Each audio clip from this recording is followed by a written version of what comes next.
This is the biggest update for Utopia of 2023, that Utopia had a baby. Yay! Utopia collectively had a child. Collectively. And now she comes into the office on Tuesdays and Wednesday. Today's and somehow gets more work done than the rest of us, yeah, being honest. That's a requirement. Yeah, we wouldn't do child labor unless they were really, really good. She's incredibly productive.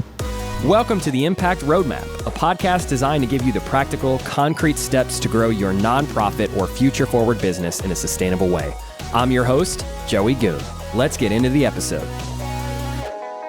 The whole purpose of us hanging out and sitting today is just to unpack the last 1 year of podcasting that we've been doing. Season one. Season one. This is the functional finale for season one of our podcast. So the podcast, we talked about impact. It was the impact. So it is the impact roadmap. What I'm most excited for is like looking forward before we look back is that for season 2, I'm very excited to unpack more of like, now we're kind of stepping into like neuroscience and psychological safety at events and how technology plays such a big role in sort of helping you connect your audience. I'm very, very excited to unpack that more for season 2. And looking back on season 1, we were very general, right? Like we had a lot of different people on the podcast that talked about so many different things, from like DE&I. Like you had a great conversation with Shavanna Spratt. Yeah, it was a great conversation. I really liked that one. It was eye-opening for me, and that was my first chance to be front and center on the podcast and step into your host shoes. And it, like I said, it was illuminating. I learned a lot from Shavanna, and it was also cool to just be more involved in the podcast wholly, you know, not only as a host, but just seeing how it all works. Like we were kind of talking about yesterday, you don't really know what all goes into it until you're actually involved. And that was another aspect where I learned about it, but even just seeing everything that goes into the production of the podcast was super fun for me. What were some things that you feel like surprised you? That's one of the things that I want to talk about was your experience as the host of this podcast. Like, what were your expectations before you'd even done your first interview? How did you think it was going to go? What did you think it was going to be like versus what actually happened? The hardest thing for me was trying to give up being impressive for being authentic. I think when you put your voice out there, there's like the public perception, like people get to then sort of evaluate the feedback and the advice that you're giving. And so for me, it was like, let's give less advice because that puts you on a pedestal where you may know, it makes you kind of look like you know more than someone. Let's do experience sharing and just bring people on the podcast, have authentic dialogue about like things that they've learned in life in hopes that it might serve one person or 100 people or 1,000 people that might be listening, instead of trying to be impressive, because there's so many podcast hosts out there, so many different podcasters. And so for us, it's really this first season, I think we could all collectively agree, it was like, we need to find our lane and find our niche and figure out what the unique messaging and the value proposition is that we want to offer people and really start to appeal to those individuals instead of trying to create a space for everyone. You know, because there are so many different episodes out there. So it's like finding that authentic voice, giving up being impressive for being authentic. And then the last thing I would mention is like competence creates confidence. And so just doing it over and over and over and over and over again, I finally got a lot more comfortable being in front of a microphone, being on camera, stepping on stages and sharing my authentic voice and my truth in hopes that not to influence someone, but to impact them and to educate them. So those are my biggest learning lessons. I actually really I remember we had a conversation a few times where getting to watch you grow as a host has been cool, because I remember some of the like early interviews we did, you would come out being like, wow, it's really hard to think about the next question you're going to ask while still like engaging in the conversation that they're having. And it's like, it's a lot to try and manage at once. And I definitely feel like I watched you get more comfortable in front of a camera and in front of, you know, the microphones, and more comfortable with your guests. Like it started to flow more naturally. So that totally like your answer makes sense. That lines up with something that I would have expected. How has it been different being like a host on this podcast versus maybe being a guest on somebody else's? Because I know you've done a lot of throughout the season also going out to other podcasts. What do you feel like you've gleaned from the processes that other people do, and like what is different about being a guest versus being a host? Strengths that you like about one versus the other? I enjoy being a guest. Sure. Yeah. Because it's like then I actually get to share. I think one of the challenges that I had early on in podcasting was I didn't feel or didn't really have the through line of what this podcast was going to be. And so we brought on a lot of different guests. And frankly, I think many people look at podcasts as an opportunity to develop better relationships with people that you may want to do a strategic partnership with or a sponsorship, or you want to do some business with. So that was the impetus for us really starting our podcast. And then from there it was like, okay, we have this idea. Now what's the value proposition? Who are we going to connect with?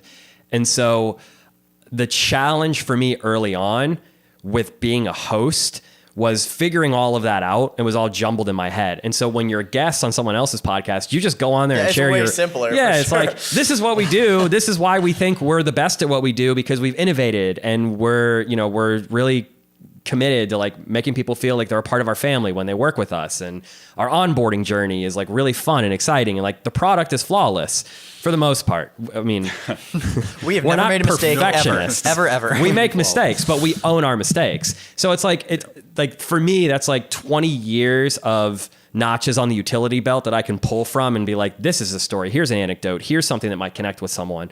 Where when you're hosting, I know nothing about you. And my goal as the host is to figure out everything about you. And I'm not a subject matter expert in your field. And so sometimes there was that like incongruence where I didn't know the questions that I should have been asking. Were there any guests that surprised you? That was my immediate thought there, was like, was anyone you brought in and you're like, I don't even know where to go with this conversation, and then it went somewhere you totally didn't expect? Or like, was there anyone who, was a really like surprising interview to you? I remember I have someone in mind as I'm asking this question, so I'm curious what your thoughts are. I really enjoyed my conversation with everyone on the podcast because we got to hand select who we wanted to have on. But if there's one like conversation that like distinctly stands out in my mind that I was like, holy crap, everyone should go and listen to this individual if they're in the nonprofit world, it's Mallory Erickson. She is so impressive and so authentic.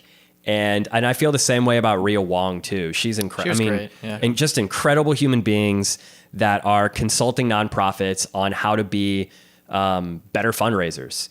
And I really enjoy those conversations. Yeah, all of our guests were like excellent to hear from. I was going for the surprise angle because, oh my God, Andy Way, when like Andy Way, I could not pin down like his deal at all. Like every time he told a story, I was like, how did that?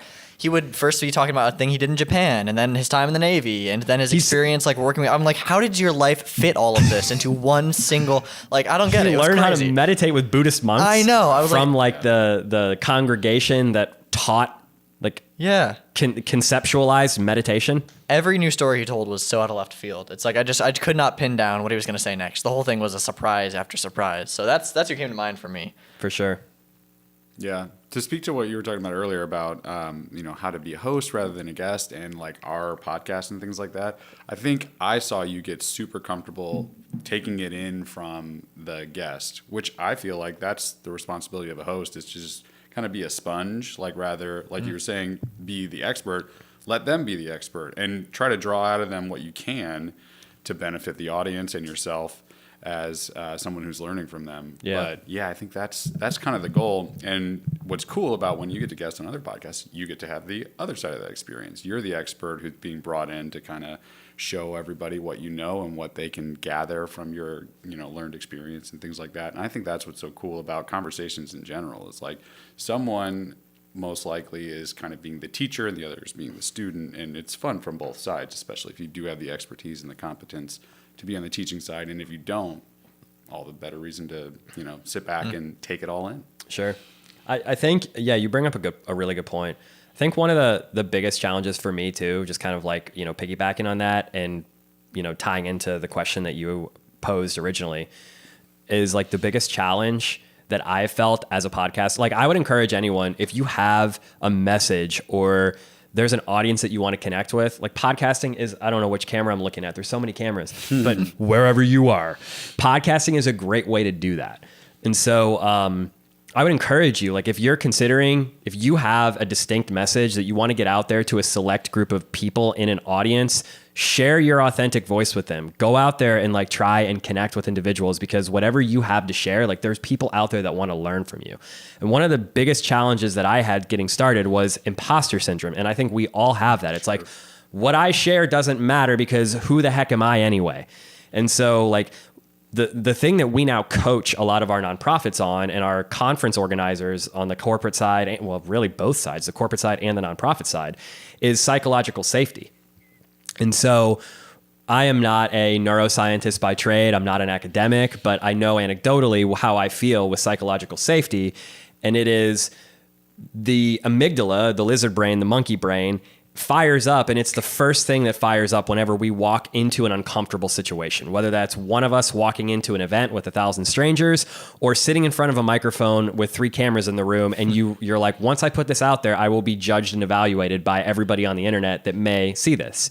So like that was the biggest thing for me, is to tell my amygdala that like, it's okay for you to power down and just let me get out there and share this authentic dialogue and this conversation. And then the other areas of the brain fire up and quiet and silence that inner critic and that voice that says, you're not good enough. You don't know enough. You shouldn't be here. You're not safe because people are going to judge you out there. And once I could get past that, everything else just became so much more comfortable. Yeah, no, very cool. I do want to be conscious of time too. Right. We also, as part of the thing that we're doing this episode, picked some of the moments from throughout the season that we thought were the most standoutish to us, just really short little clips. And a bunch of these live on our YouTube and on our TikTok as well. So if you want to go check out those pages, you can watch a bunch more clips just like these from throughout the season. But we each, I think, picked 2 that we're going to kind of relive here and have a conversation about. I don't know what order Bryan has them pulled up in. I just pulled them up in the order that they were sent over. So this is the first one that I chose. This is I Alison think yours are Canavan, first, and aren't they? I chose the 2 episodes that I was most involved in. So Yeah, which was a good choice. yeah, I edited this one, and I don't know, I thought this was a really impactful. She had so many great things to say, but let's give this one a listen real quick. I used to be the person who lived with the myth of no time, and I do say the myth of no time because everybody has the same 24 hours. Mm-hmm. It's our relationship to time. If we wake in the morning and say, oh, I have so much to do today, I'm never going to get it done. Well, I'm the universe, your wish is my command. Now I have to make everything really difficult. Now I have to make you feel that everything you do today, you're going to be against the clock. Now everything you do, you're constantly going to be thinking about what you're doing next. So it comes back to presence. If we're living that way, we're not present. Mm-hmm. As a mindfulness teacher, as a meditation teacher, what drove me into this space was my inability to be present, my predisposition to stress, my propensity to work, right? I'm in recovery 8 years, and getting to know myself, as a former addict is really interesting, because what I did was I just replaced that with work, right? So it's like, where do you put that energy then? So it was really interesting when I got into recovery this time. I was working every hour God sends, and I'm like, ooh, here we go. The same energy is just being channeled in a different direction. And what I was doing is causing myself burnout. So I was like, there has to be a balance, some sense of balance, and that looks different for everybody. First of all, her accent is crazy. I always forget how strong her accent is until I see clips of her. It's super strong. But I just remember, I edited this episode, and listening to that clip, I really responded to it. Like, that is something that I noticed that I do. And I think that it's a very natural thing. You tell yourself something, and then you kind of create that scenario. Like, you reinforce it. If you decide like you don't have enough time, you do all of these things to make that reality. But you could do different things if you weren't kind of coming back to that same narrative. And it was interesting to hear her talk about, being in recovery and how that manifested, and how she just kind of turned it into something different, but was still dealing with the same kind of like energy and issues in a totally different way. And for me personally, it just totally spoke to me. And there, like I said, there were so many other things that she said in that podcast that were very impactful. Yeah, I'm of 2 minds about it. I do profoundly agree that like the way your mindset is can change your whole reality, right? It's that like picture, I don't know if you guys have ever seen, but like a bus passing by like a cliffside with a gorgeous valley on the other, and it's like some people are looking out over the valley and it's like they see the gorgeous view, and the others are just looking at the cliffside being like, wow, this is miserable. So it's like sometimes just slight perspective shifts can do a lot for your mental state. But I do feel like I want to personally push back on like the everyone has the same 24 hours in a day.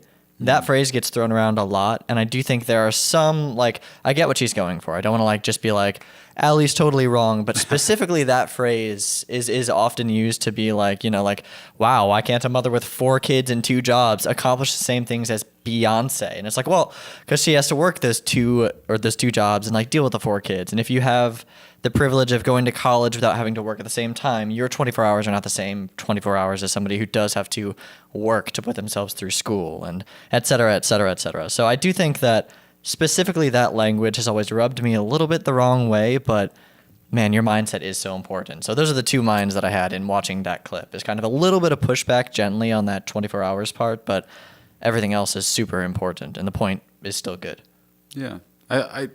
I totally see your point, and you know, every situation is unique, but like you said, your mindset definitely affects how you deal with whatever your situation is. And we all have control over our own mindsets. Like, Yes. that's like a critical part of it. I agree with that. Yeah. What are your thoughts, Joey? Now that Bryan and I have grandstanded a little bit. It just reminds me of the quote, "When the mind is still, the soul speaks." I think it's a Robin Sharma quote. And it just reminds me that, like, whenever we feel like we don't have time to be present is when we need to unplug and be present most. So, like, whenever I feel like the world is coming down around me, I'm putting out so many fires, I have emails and I have this and I have that, and like my child needs my attention, my wife, I got to do all these things, is when I'm like, okay, I need to take a step back and prioritize my mindset right now.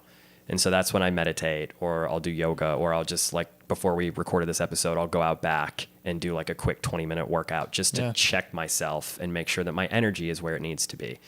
So for me personally, that's been the biggest hack, is realizing that, and also I'll mention, I went to a personal development retreat once, and one of the things that the challenge was to track your time for the next week. And it was amazing when I actually committed to that and did it. When I was telling myself that I didn't have time to do all of the things that I needed to get done, I realized, well, wait a second, I spent 40 minutes on Facebook. Sure. And so what could I have done if I applied that 40 minutes to something else, a more meaningful and productive activity? So perhaps that's something that, you know, you could do as a simple thing at home, or if you're listening to this, is like, track your time for the next week and take a look at where you're spending your time and see if maybe there's some allocation shifts that you can make to make yourself more productive. I think that's a good point. And you touched on something. You were talking about, like, how you feel and how you should pay attention to that. I was going to go to your first clip next, but because he mentioned that, I'm going to go to my second clip, because I think that's perfect. I kind of draw on that. And Lachlan's already seen it, but. And sometimes it's not even money. Sometimes you can give time. Yeah, and be a listener, you know, listen to people's stories and just show up. Just show up. That's a lot of it. Yep, just show up. And be uncomfortable. It's okay to be uncomfortable.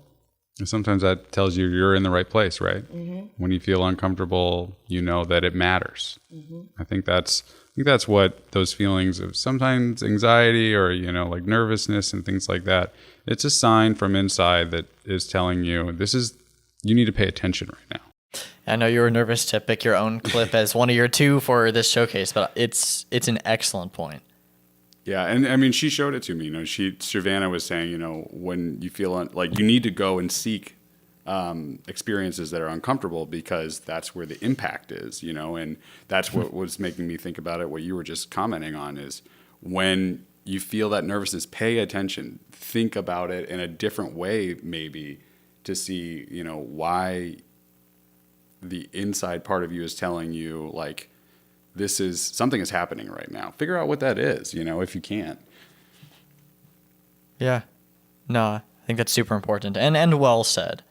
It is, there's a lot of value in getting uncomfortable. And 2, it's like, I think some of it doesn't always just come from you realizing something's important. Sometimes for some people, it's like, we all hold a lot of cognitive dissonance within ourselves. We're like, So true. Yeah. Like we, you know, we might really feel that like killing animals is wrong or whatever, but we don't eat vegan and we do our best not to think about that. That's just the first example that came to mind. But there's so many instances, right, of like you don't want to confront things that, or like examples in your reality that conflict with beliefs you hold, stuff like that. So sometimes you're uncomfortable because two things that like disagree within you are pushing against each other. And it's like, it's easiest just to not think about questions like that sometimes, but it's really important too.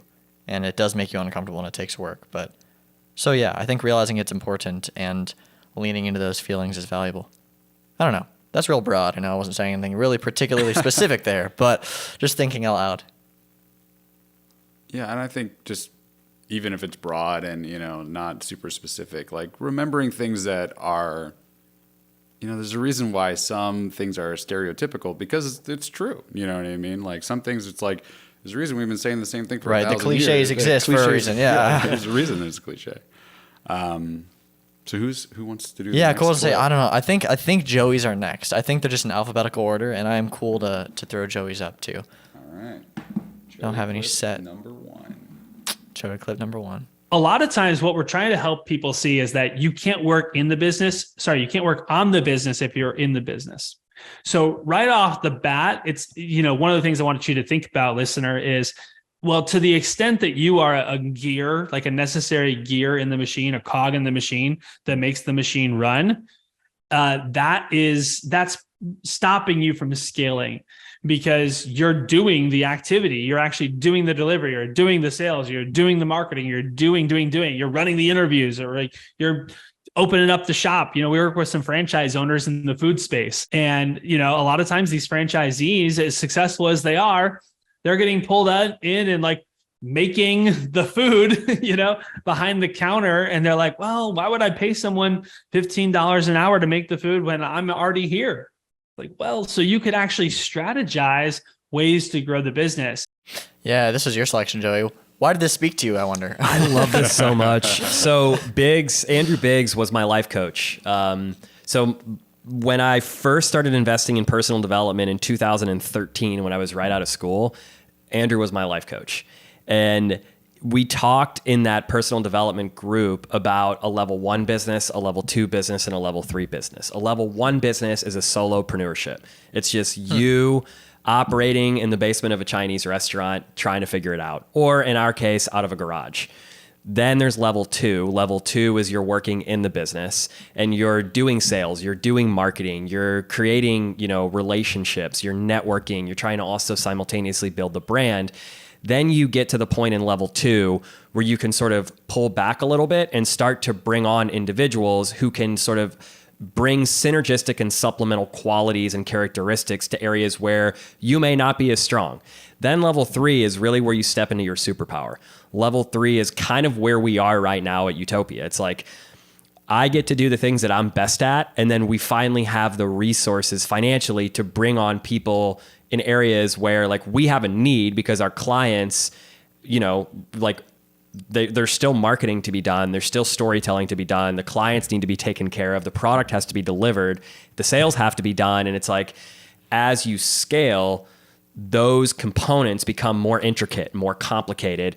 And you're finally to a point where you could bring on the talented individuals who are better at those areas than the founder or the owner or the entrepreneur that started the company or had the vision, right?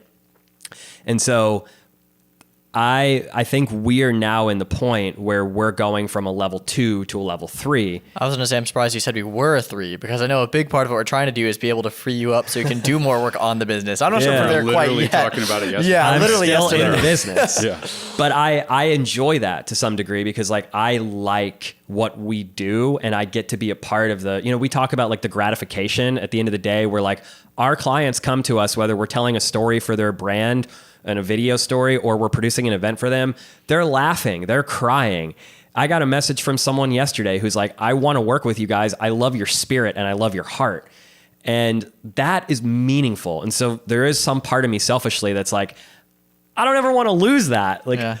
Well, and I know literally yesterday we were telling you like, you want to work on the business more than in the business, but if you're the best person to do an aspect of the business, there's no reason to replace yourself in that situation. If you find somebody who can do it better than you can, then there's all the reason to do it. And I'm reminded of my favorite YouTube channel and podcaster and YouTube personality, Marquez Brownlee. Shout out to MKBHD, my favorite channel.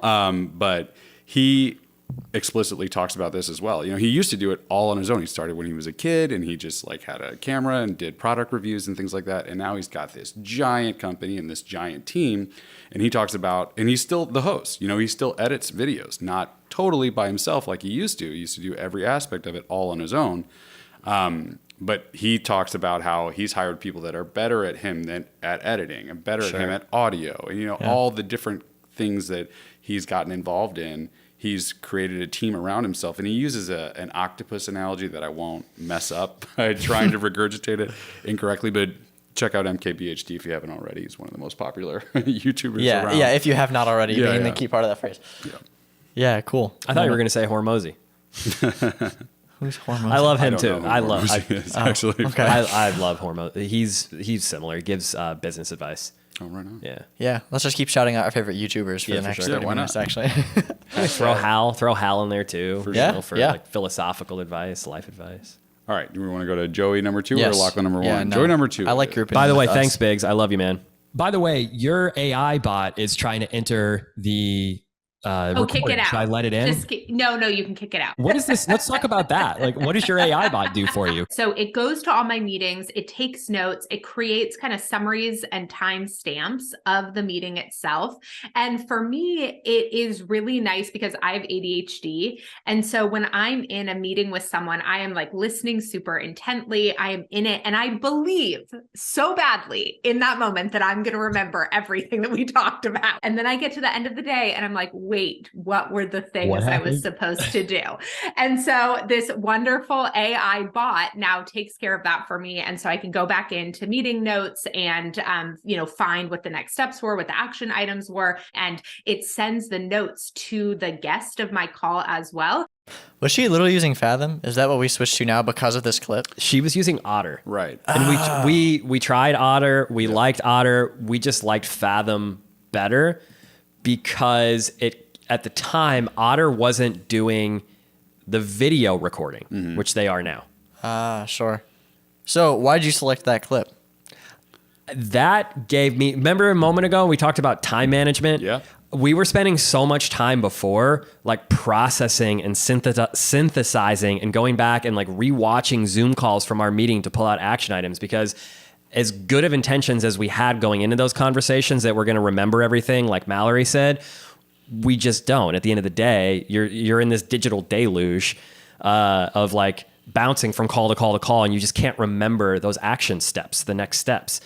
And this is such a life hack and productivity hack. It's freed up so many hours for me personally, and I'm sure now for all of us because we all use it company wide. Yeah, and obviously AI has been talked to death. It's the buzzword of the day, of the era. But like, what she's speaking to is broader than just note taking, right? Like there are about a quadrillion tools out there for you to use and implement in basically any avenue, right? There's stuff that Bryan and I might hope to use in the near future in video editing. And there's stuff for obviously taking better meeting notes. And it's like, oh man, knowing what tools are going to be available to you, especially in this day and age where there are new ones all the time, is such a big part of just doing the work. It's like poor Neil makes so much more work for himself than he has to, just because he like, it's tough for him to embrace the new tools, and it's like, that can save you a lot of time. Yeah, we've had some, I remember using an AI tool to help Neil with something he was working on. He was like, how'd you do that so fast? I was like, I didn't, AI did it. That's right. And he's like, okay, I get it now, Who is Neil? Yeah, love you, Neil. Neil is Joey's Shout out to Neil. Shout out to Neil. We love you, Neil. Shout out to Neil. Neil Goon, one of the founders of the company. But if you were watching, you wouldn't know who Neil is. That's right. Yeah. But Neil, we'll put a, there he is. We're going to put a picture of Neil up? Yeah, all right. We'll blow put it a picture up. of Neil up. Blow it up on the screen. In case you want to see Neil. That's great. Right on. Joey clip number... No, Oh, no, 0. Clip Lachlan number 1. That's right. 4,000 weeks is the average amount of a human lifespan. And like when put that way, you're like, oh my God, 4,000 weeks is not that long. And it really starts to clarify like, what kind of bullshit am I doing with 4,000? Like, if I only have 4,000 weeks, how am I not squeezing every bit of life on this planet? Like, 4,000 weeks is not a long time, really, to think about it. And so I think it really clarifies, like, how am I like spending time with people I want to spend it with? How am I living my life the way I want to live it? How am I, working with the people I want to work with? And how am I, to your point, spreading joy in this world and spreading connection in this world? Like, and by the way, I don't want to spend my 4,000 weeks like looking on Instagram. Yeah, I think it's very clear why I chose this one, just because it's like, it's what I think that it's very important to try and keep the perspective that our time here is limited. It's like, it can sound kind of morose at times, right? Kind of morbid. But to me, keeping in mind the fact that like everything is temporary is super helpful, just to get myself to really properly appreciate the stuff that I have. The moments that I get to spend with you and you doing this podcast, the moments that I get to spend with Hannah at home or whatever. It's like, that stuff is so valuable because in some way, at least, it is temporary. And I thought Rhea hit the nail on the head. Yeah, I love examples like this because to me, there's so often that I've had an epiphany because of perspective. You know what I mean? And like until I heard Rhea say it, I don't think about 4,000 weeks. That's it. That's all you get. I've heard 80,000 hours is like your work life. I think like that's how many hours on average people work throughout their lifetime. And but all of that, when you see it as a whole rather than just like living through it in day to day and things like that, when you get that perspective shift, you're like, oh my gosh, the hourglass is a real thing that's running out and eventually will be empty. You got to think about every moment is precious, and if you don't look at it that way, it might slip right by you. Yeah. Marianne Dersh shared a quote with me when she was a guest on the podcast. And her quote was something along the lines of, like, people feel judged for feeling joy.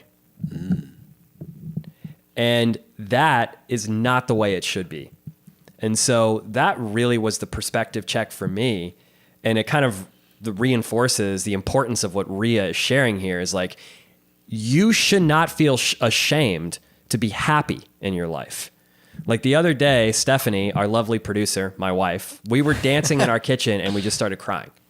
Like those little moments in life that we have, that we take for granted because we're like, we're going to have so many more of these moments. Why do I need to appreciate this one? Because I'm going to have 100 more of them. Like that has changed for me, especially after losing my mom at 50 years old. Yeah. And I'm like, I'm more than halfway to 50, 34. And I'm like, damn, I'm doing everything that I possibly can to love my life, to love those moments, to love the work that I'm doing, because I don't want to wake up a day, like any day of my life and be like, why? And Andy Way talked about this as well. So many people move after 50 from regrets of action, meaning like, regrets of action. I said something weird. I messed up. Yeah. I'm thinking about the thing I did. Yeah, like I'm thinking about what I said to this friend. To regrets of inaction.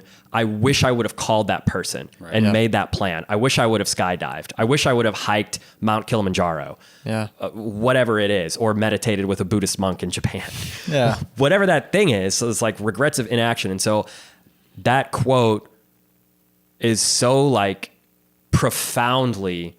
Like it shakes me and gives me shivers and chills to my core because it's so true. I mean, we talked about cliches earlier, but there are so many instances where people talk about on their deathbed, they look back, and they regret what they didn't do, like, just like you were saying, and it's not, man, I wish I spent more time on Facebook, or man, I wish I had, worked more overtime hours, or whatever it is. It's a regret of inaction, just like you were saying, when you get to that point where it's too late. Yeah, man, that's so profoundly important. We could talk it like it's the thing that everybody knows because everyone's heard it said to them at least once or twice, but you have to remind yourself of all the time. Yeah. That's all there is to it. I have a book that I read, I try to read daily, and I've been slacking on it lately, but I will tell my wife, like, she's like, yeah, that makes total sense. I'm like, yeah, it does make total sense. And it's not like, it's pretty intuitive, but a reminder is still good oftentimes, even if it's something you're like, yeah, I should know this already, but an example, a reminder, something that brings it to the forefront is valuable. Yeah. And I think that's a perfect example of that. What the heck? We love you, Let's Rhea. watch our last clip. Yeah, Rhea was an incredible podcast. And your episode with her on her podcast, too, was really cool. Yeah. Shout out to her podcast. Last clip. I don't remember. Oh, who Mallory. chose. Yeah, I chose Mallory as well. And you were saying she was one of the best conversations. And yeah, clearly, we both pulled some great clips from hers. Here we go.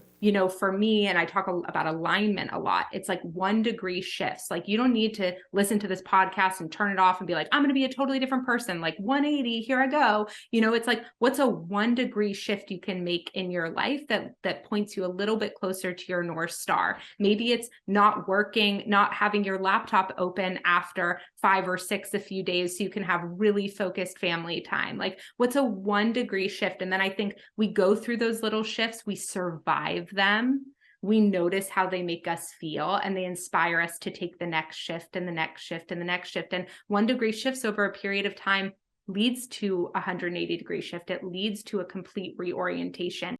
Yeah, this is another one where I just thought she hit the nail on the head, right? It's not something that's necessarily never been said before, just like Rhea's point, but she articulated it very well. And I have personally found that being willing to make smaller changes instead of necessarily going all the way is what makes the change stick. Like, if you try to radically change your life overnight, almost always, it's New Year's resolutions, right? It's like January rolls around and you're like, I'm going to go to the gym 4 days a week. You buy your membership, you do it, and then that's totally unsustainable because it's such a radical change. Yeah. But if you start small and build your way there, that's how the changes stick. That's how you make long-lasting habits. So I thought she just did a great job articulating that. Yeah, Travis Elliott. Are you guys familiar with him? He's he's like this yoga guru. He's got a YouTube channel. I'm not familiar with him. He always says that the reason why people quit yoga, and it's something that I've gotten into recently, and I'm not great at it, and so sometimes it's frustrating because I'm stumbling all over the place and falling all over my mat. And he's like, it's not about being perfect. Life is about practice, and I think that's. Again, it's not this new novel concept. It's but just hearing that in the moment when you need to hear it, that this is just about practice. And if we practice, we get better gradually over time. 100%. I find myself telling that to my son all the time. He's soon to be 8, 7 years old. And you just say to him, you're not going to be good at anything when you start. And that's okay. It's normal and it's good for you too. You want to...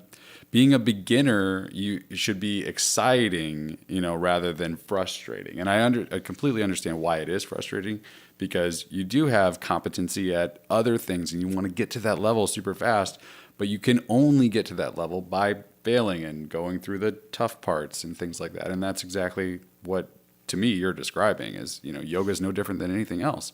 Is you start as a beginner and over time, you get better. And sometimes some people get better faster than others, but they all have to go through that beginning stage to get to the stage they want to get to. And actually, specifically on that note of getting better at something, if I've heard people say that, maybe they want to learn archery or whatever, and they're like, man, it would be cool, but it's going to take me 3 years to get good. They're looking at the time that it would take to spend to get to the level they know they want to get to. And I heard somebody say once in response to that, well, yeah, it'll take 3 years, but the time will pass anyway. Right. And to me, that was so profound. It's those 3 years, in 3 years, you will either have put in the practice to get good and you'll be that person who's good at archery, or the time will have passed anyway and you won't. You can't leapfrog to the spot you want to get to. You do have to put in that time and work. And the sooner you start, the sooner you get to where you want to get to. And if it's that important to you, you got to put in that time. Gary Vee had I watched a short video from him last night, and he was on stage, and someone in the audience asked about some struggle that they were having about not starting a business, and encouraged me to start it. And he goes, you just need to be the best at the thing that you're good at. He's like, so many of us don't want to go to the NBA because we're not going to be LeBron James. But like, if we have a passion for that, he's like, look at me. Like if I go to the NBA right now, I'm not going to be the Kobe LeBron James in the league. But like, if I'm committed to being the best at it because it's a skill set or a characteristic or a trait or a natural ability that I have, maybe I'll be number 8, 9, 10, 50, whatever it is. But like, I'm going to do my personal best and achieve my personal best. And that comparison is the thief of joy. When we start to look at like, well, I'm not as good as that person, there's always going to be someone who's better than you or more rich than you or has a bigger boat or a bigger house or a nicer car or whatever that is. But like, find your thing, find your superpower, and just be the best at achieving mastery and excellence in that superpower that you can possibly be. And I think just improving, you know what I mean? Even if you're not, in your mind, the best, to someone else who is more of a novice at whatever you're doing, they think you're, super high. So it's all about perspective, and I think the thing about growth and getting better is putting in the work, deciding that you're committed to something and doing the things that give you joy. And, if you're getting better at it while you're doing it, all the more reason. Very cool. I know we're pushing up on that. Yeah, I would say, I know we're bumping up to the time past, I think, that we said we wanted to do, but it's, the conversation was really good. And all of those moments from this first season were as well. Like, all of this was just us kind of re-unpacking the guests we had. We had some incredible guests this last season. So if you're listening to this, for some reason, and haven't heard any of the other episodes, you should check out some of the guests that we just showcased today, because they all had some really, really cool things to say. And guys, what can everybody look forward to in season 2? And I was going to say, and look forward to season 2. Yeah. Hopefully, I would like to maybe dress up the set a little bit more. That's a dream of mine. We're hoping to focus our guest selection a little bit more, I know. And certainly, if you guys have any ideas, we are looking for feedback. We are looking for what you thought could have been done differently this season, or what you wanted to see but didn't get a chance to. Or, hey, if you're feeling super nice, just the stuff you loved and wish we would keep doing. Just give us some praise and some compliments. That works too. For sure. And if you wouldn't mind, take 5 seconds, because like this for us, this is not a money thing. Like, there's no sponsorships. We're doing this from from our own love and like the joy that we get from recording these episodes. But like, it won't get into the hands of other people if you don't like, comment, subscribe, leave us a 5-star review, share this with your uncle, your cousin, your best friends, neighbors, uncles, best friends, little baby sister's friend. Dog, right. Yeah, dog. Yeah, definitely share it far and wide, with anybody you think this might be good for, or even if it's not good for them, share it anyway. Right, yeah. They're gonna love it. But we would love to hear from you, so you can, drop a comment down below, whether you're watching on YouTube or Spotify. Rate it on Spotify, yeah. Anywhere. We would love to get feedback, and I think we could also put it out there. If you want to send us an email, go ahead. Yeah. You can find us at info@utopiaexperience.com. If you have questions about what we do outside of the podcast, you can let us know there as well. But yeah, we're super excited for season 2, which we've already kind of started preparing for. Started filming some for, not just preparing. Right. We have a few guests already, Some of the best event organizers. My goal is to bring on some of the best event organizers in this country. Yeah. People that are producing the most impactful events and telling the most impactful video stories in the country. I love that. Look forward to that. Indeed. We've got tons to learn, and hopefully you guys are excited to come along on that journey with us and be impacted. It's going to be so cute. Be impacted by the roadmap. And that's a wrap. Thanks for watching. See ya. Hey, if this episode was valuable to you, then share it with someone that you love, someone that you know that could benefit from it. Also, be sure to subscribe, and depending on how you're listening, go ahead and leave a comment or review.